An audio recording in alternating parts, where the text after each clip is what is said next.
But the thing here that I wanted to highlight is what is the role of our iman, the fact that we're believers, that we believe in Allah Azza wa Jal, and our ability to deal with calamity. And how are we supposed to respond to calamity as believers? For a lot of people and this actually depends on our level of understanding of what it means to have a relationship with Allah subhanahu wa ta'ala. On the one hand, the first thing I'd like to explain to you that the Quran is very wise about is to make a separation between two different kinds of bad situations. There's a bad situation that looks like a bad situation that was completely out of your control. You could do nothing about it. You got stuck in a flood, you didn't cause the flood. You just happened to be living there was no way for you to escape, or you happened to be traveling, you had no idea it was coming, it wasn't on any reports or anything else. That's not you, that's entirely planned by Allah. You had nothing to do with it, there was no way you could have gotten out of it. This is not the same as someone who reads the news report and says, hey, there's a major storm coming, please evacuate the city, and there's a tsunami heading our way, and somebody says, this is a good time to check out the beach. And they head towards the beach. And then something bad happens to them, they don't get to say, Qaddar Allah, what can I say? Allah had decided that I was going to run into this. You don't get to say that. And Allah is very clear about that. He subhanahu wa ta'ala says, وَمَا أَصَابَكُم بِمُصِيبَةٍ فَبِمَا كَسَبَتْ أَيْدِيكُم. There's not a calamity that strikes you, and if there's any manner of calamities that strike you or something that hits you, is because of what you earned with your own hands. You brought this on yourself. Now, if you only thought of it that way, that would also be a problem. Because if you're going down the stairs and you slipped and you fell, then you start thinking to yourself, I must have done some sin and that's why Allah made me fall down the stairs. This is a sign from Allah that I have committed some evil and Allah is teaching me a lesson by, breaking my arm in the hotel lobby or something. You start reading into things that happen to you.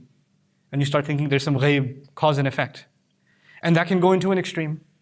So the thing that I'd like to highlight here are human beings, believers in Allah can go into two extremes. One extreme is everything happened because of Allah, I have nothing to do with it. Whatever happened, you can't blame me, this is qadr of Allah. مَا أَصَابَكُم مِّن مُّصِيبَةٍ فَبِإِذْنِ اللَّهِ. Whatever calamity strikes to you, it comes to you because of Allah's permission. He said that in Surah Al-Taghabun. He said it directly. It happens by Allah's permission. This was Allah's plan. What are you going to do? So some student can not study for their exams and not do any of the assignments and fail and be kicked out of the school and then say, what do you want me to do? Qadr of Allah. They get to blame Allah. On the other extreme, there is the believer who blames everything on himself. Allah is doing this to me because I'm a terrible person.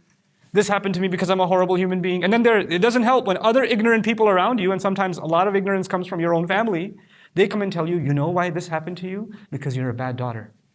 You know why this happened to you? Because you're a bad son. You know why this happened to you? Because you're not good to your in-laws or whatever. No, I just got in a car accident because a truck came and hit me and he crossed a red light. Not because I argued with my wife or something, that's not the reason. But other people will come and tell you, this is happening to you, Allah is doing this to you because of that. Like they got an email from the ghaib that told them that this is the reason why this happened, cause and effect. So there are these two extremes that are possible. What does the Quran do? The Quran in everything gives us balance. In everything we understand in life, it gives us balance. And by the way, if you don't have this balance, you lose a lot of peace in life. It gives another meaning to أَلَا بِذِكْرِ اللَّهِ تَطْمَئِنَّ الْقُلُوبِ. By remembering Allah, hearts become calm. If the ultimate remembrance of Allah, the dhikrullah, is actually the book of Allah. And the book of Allah clarifies how Allah deals with us in this life. So I would argue that if you're just saying Subhanallah or Alhamdulillah, and your understanding of what Allah wants you to, how Allah deals with you is flawed, you still might not find peace, even though inshallah you will if you're sincere. But the intent here is to be clear in how Allah Azza wa Jal deals with us. So I'd like to share some things about that with you. As far as blaming myself is concerned. And where do we draw the line between this is from Allah and this is my fault? Where do you draw that line? In the physical world, it's very easy to understand. What do I mean by the physical world? In the physical world, if instead of putting gasoline in my car, I put water in my car and it didn't work, then you don't get to say this was Allah's plan. That was you. So physically speaking, or if you're eating junk food and you're constantly eating all kinds of sugary foods and then you get a diagnosis for diabetes at the age of 45, then you don't get to say, Ya Allah, this marad has come to me. It's a test from Allah. No, it's a test of your bad appetite. You don't eat cucumbers. You eat Swiss rolls or whatever you eat. You know, you've been downing junk, and that's why this happened to you. You understand? So that in the physical world, the cause and effect, there's an effect. It's something that all human beings with common sense understand. In the moral world, you missed a salah. You woke up late. You didn't pray Fajr. And now you're praying it late. And then that day you had a job interview. And the job interview didn't go well. And you're like, this is because I missed salah. Now the answer to that is it may be, and it may not be. And there's no way you will ever know. There is no way you or anyone else will ever know. But the thing that will help you is أَنَا عِنْدَ ظَنِّ عَبْدِي بِي. The thing that will help me is that Allah says, I will be as you assume me to be. If you're assuming Allah took revenge from you and put this on you because you missed Fajr, then that's who Allah is to you now. If you assume, no, this is better, this job, I tried my best, I did a good job at the interview, but this was not a good job for me. Had it been good for me, Allah would have let it go. Allah would have given me this job. If you have that attitude, then that is who Allah is to you, despite all of your mistakes. Despite you waking up late. Our job when we make mistakes is to make istighfar, not wait for Allah's revenge. Please understand that. Our job is not, oh, I messed up, now Allah is going to get me somehow, it's going to happen. No. That's not what Allah does. Which is why Allah says, مَا أَصَابَكُمْ وَمَا أَصَابَكُمْ مِّن مُّصِيبَةٍ فَبِمَا كَسَبَتْ أَيْدِيكُمْ. Whatever calamity struck you, whatever difficulty you find yourselves in, a lot of it has to do with what you did yourselves, with your own hands. You brought this on yourself. And even in the spiritual sense, sometimes there are difficulties that come on us because of our deeds. If you are, for example, continuously horrible to your parents, and then bad stuff comes to you in your life, then probably there is some connection. And then in those kinds of cases, what does Allah do? وَيَعْفُو عَنْ كَثِيرٍ. He says He pardons a lot too.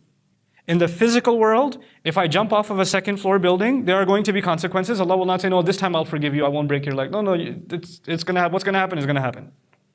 When you put your hand in a fire, it is going to burn. Allah's not going to, well, you did pray Fajr this morning, so no, not for you. It won't burn for you. That's not going to happen. But when it comes to spiritual consequences, He says, وَيَعْفُو عَنْ كَثِيرٍ.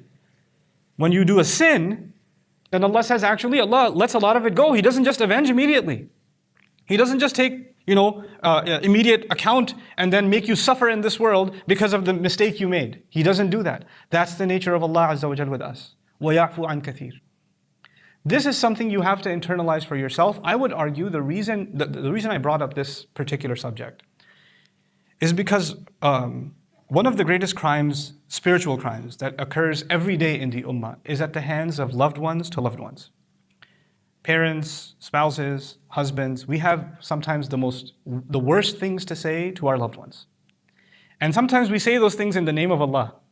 Allah will punish you for what you just did. There will be justice on you. Allah will not forgive what you know.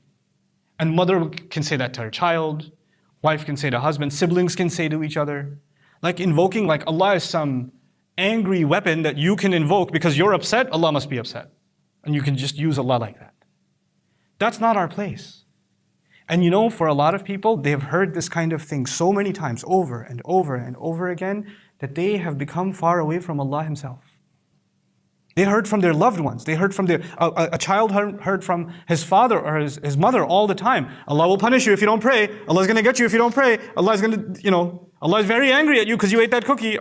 Like constantly, Allah is angry, Allah is angry, Allah is angry. When that young boy becomes a 16, 17, 18-year-old, he wants nothing to do with Allah. And when he hears Allah is merciful and Allah is forgiving, he has a hard time believing it because that's not what he grew up with. He did not grow up within Allah who is forgiving or an Allah who is merciful. As a matter of fact, every time he got in trouble, it's because of Allah he got in trouble. That's how he got in trouble. And then those same parents say, we taught this child about Allah from the beginning. I don't know why he's running away from deen. Yeah, but which Allah did you teach him about? An angry Allah? An Allah that seeks to punish? مَا يَفْعَلُ اللَّهُ بِعَذَابِكُمْ. Allah says, what's Allah going to get out of punishing you? That's what Allah says Himself. What is He in just the business of coming after you? Going at you? So what happens with people? They are in a difficult situation, and what do? They're constantly thinking Allah is getting them. Allah is hurting them. Allah is doing this to them. I was reminded by a colleague of mine, when I was coming here to Malaysia, out of nowhere, this has never happened. I developed this crazy bacterial infection thing in my tonsils, and it swelled up, and half of my neck was completely blocked, and I felt like I was drowning in one nostril, and I'm still on the plane, and I get halfway through to Abu Dhabi on the way here. I run over to a clinic. They say you have to, take these heavy medications. I come here. The recommendation is I should go to surgery. I was like, what is going on? And they even told me this never happens. Like, this is really crazy. In my entire career of 30 years, I've seen like one other case of this. And I'm lying there in the hospital bed waiting for a surgery to take place, and I'm thinking, and I was reminded by a colleague, this is the best place you could have been. Like, there's no better place than this hospital bed for you at this moment. That is Allah's plan for you. Here I am thinking I have to cancel this program, I can't go over here, I can't go over there, how are we going to manage this situation, that calendar, that meeting, all this way, I came all this way, and now look, I didn't get to do this, that, or the other. And then all of a sudden, just that little reminder, you're just like, yeah, this is the best place I should be. There's no better place, because this wasn't planned by me, this was planned by Allah Azza wa Jal. This is entirely planned by Allah. We have to have a closeness to Allah that when He plans something for you and me, even when it's painful, He doesn't do it for anything except love. That Allah Azza wa Jal loves His ibad. That He loves what is best for them. He loves us more than we could ever love ourselves. He cares more for us than we can ever care for ourselves. He provides us more than we could ever provide for ourselves. When we forget that, guidance goes away. Allah says, وَمَن يُؤْمِن بِاللَّهِ يَهْدِي قَلْبَهُ in Surah Al-Taghabun on the same issue. Whatever calamity strikes you, it comes from Allah. It came by Allah's permission, and whoever can have iman in Allah at that time. You have iman in Allah anyway, you believe in one God, but when you're in a difficulty, that's when you start questioning, why is Allah doing this, right? That's the time when Allah puts the words, وَمَن يُؤْمِن بِاللَّهِ. Whoever can truly believe in Allah then. Yeah, you always say Allah is Ar-Rahman, but do you really feel Allah is Ar-Rahman right now? Nah, right now He's probably Dhun Tiqam. Right now He's probably the one who takes revenge. Right now He's probably Jabbar, not Ar-Rahman right now. See, your iman went away. Your iman in Ar-Rahman went away when you were in difficulty. Allah says, if you can have iman in Ar-Rahman at that time, the best of Allah's names, the best of what Allah is to you, what He described Himself to you, at that moment, then what gift will Allah give you? And this is the conclusion to my khutbah. Like, what is it that Allah will give you? I want health. I want recovery. I want a job. I want money. I want a better family situation. I want escape.